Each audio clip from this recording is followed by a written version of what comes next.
আসসালামু আলাইকুম। দেখুন আমাদের মাজরার মাঠে বেগুনের বাগান, বেগুন গাছের বাগান এটা।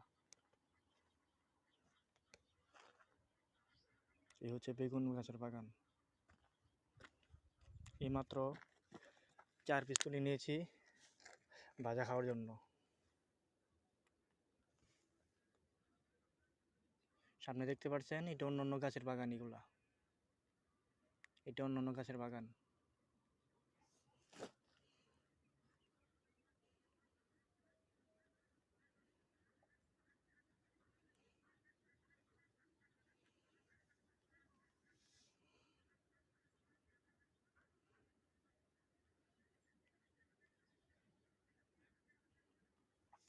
আরব দেশে এই বেগুনকে বলে বেতিনজান।